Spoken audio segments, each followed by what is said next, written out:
I'm going to read Pride and Prejudice by Jane Austen. So sit back, close your eyes, relax, and listen. Chapter 3. Not all that Mrs. Bennet, however, with the assistance of her 5 daughters, could ask on the subject was sufficient to draw from her husband any satisfactory description of Mr. Bingley. They attacked him in various ways, with barefaced questions, ingenious suppositions, and distant surmises, but he eluded the skill of them all, and they were at last obliged to accept the second-hand intelligence of their neighbour, Lady Lucas. Her report was highly favourable. Sir William had been delighted with him. He was quite young, wonderfully handsome, extremely agreeable, and, to crown the whole, he meant to be at the next assembly with a large party. Nothing could be more delightful. To be fond of dancing was a certain step towards falling in love, and very lively hopes of Mr. Bingley's heart were entertained. "If I can but see one of my daughters happily settled at Netherfield," said Mrs. Bennet to her husband, "and all the others equally well married, I shall have nothing to wish for." In a few days, Mr. Bingley returned Mrs. Bennet's visit, and sat about 10 minutes with him in his library. He had entertained hopes of being admitted to a sight of the young ladies, of whose beauty he had heard much, but he saw only the father. The ladies were somewhat more fortunate, for they had the advantage of ascertaining from an upper window that he wore a blue coat and rode a black horse. An invitation to dinner was soon afterwards dispatched, and already had Mrs. Bennet planned the courses that were to do credit to her housekeeping, when an answer arrived which deferred it all. Mr. Bingley was obliged to be in town the following day, and consequently unable to accept the honour of their invitation, etc. Mrs. Bennet was quite disconcerted.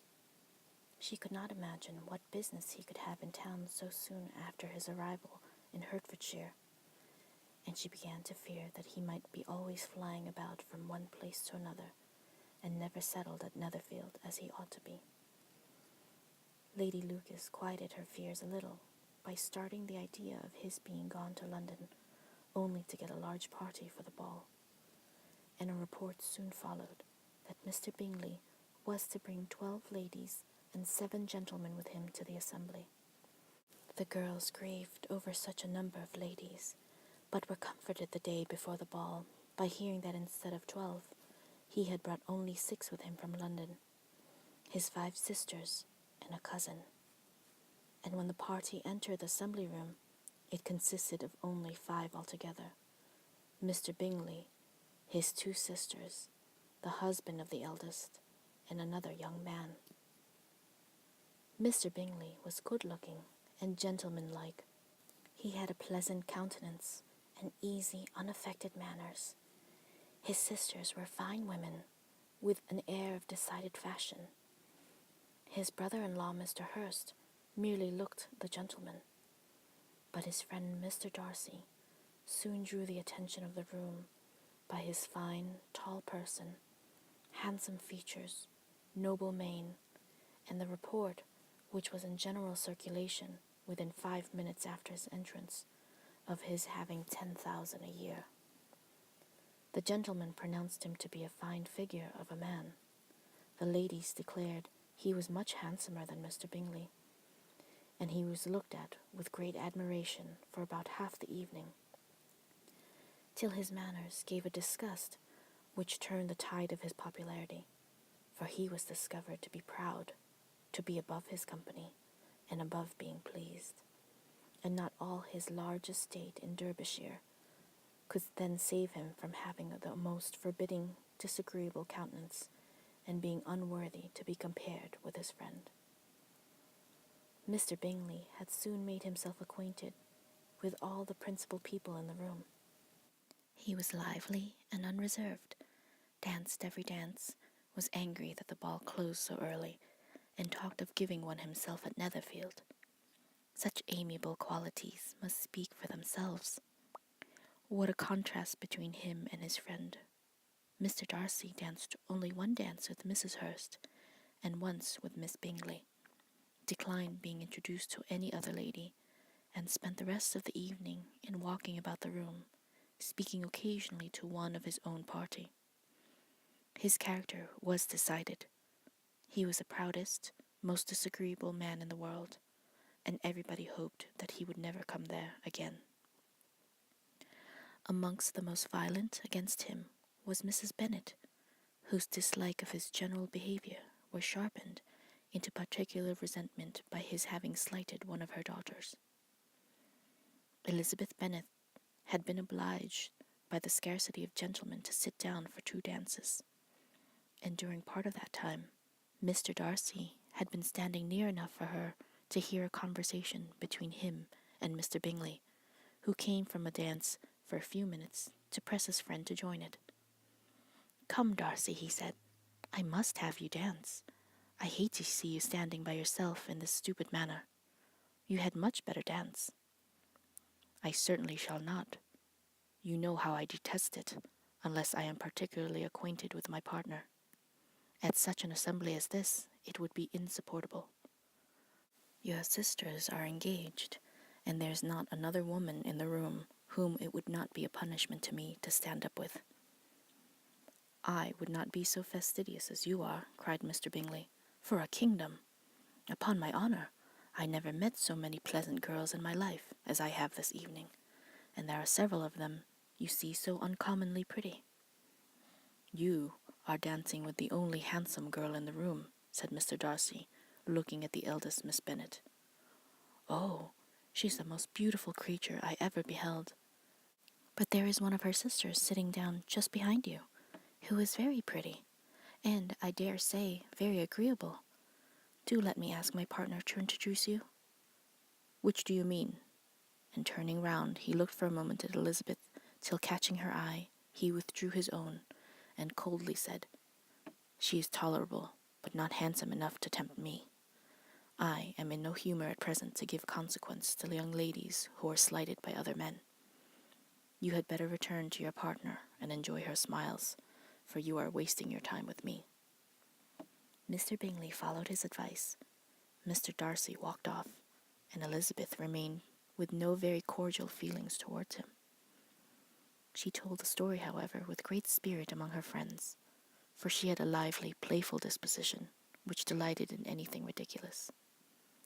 The evening altogether passed off pleasantly to the whole family. Mrs. Bennet had seen her eldest daughter much admired by the Netherfield party. Mr. Bingley had danced with her twice, and she had been distinguished by his sisters. Jane was as much gratified by this as her mother could be, though in a quieter way. Elizabeth felt Jane's pleasure. Mary had heard herself mentioned to Miss Bingley as the most accomplished girl in the neighbourhood, and Catherine and Lydia had been fortunate enough never to be without partners, which was all that they yet learnt to care for at a ball.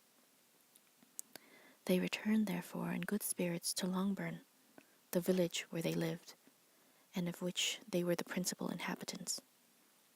They found Mr. Bennet still up.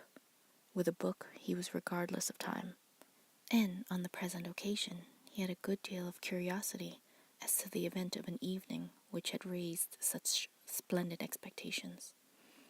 He had rather hoped that his wife's views on the stranger would be disappointed, but he soon found out that he had a different story to hear. "Oh, my dear Mr. Bennet," as she entered the room, "we have had a most delightful evening, a most excellent ball. I wish you had been there. Jane was so admired, nothing could be like it. Everybody said how well she looked, and Mr. Bingley thought her quite beautiful and danced with her twice. Only think of that, my dear. He actually danced with her twice, and she was the only creature in the room that he asked a second time. First of all, he asked Miss Lucas. I was so vexed to see him stand up with her. But, however, he did not admire her at all. Indeed, nobody can, you know. And he seemed quite struck with Jane as she was going down the dance. So he inquired who she was and got introduced. and asked her for the two next.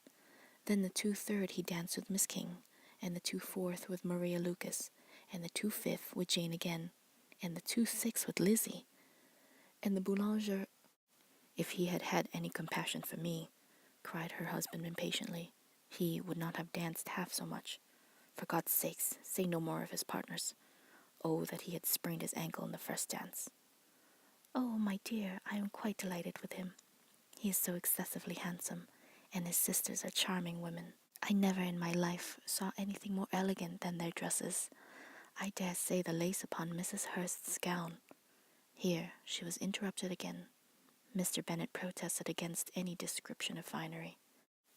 She was therefore obliged to seek another branch of the subject, and related with much bitterness of spirit and some exaggeration the shocking rudeness of Mr. Darcy.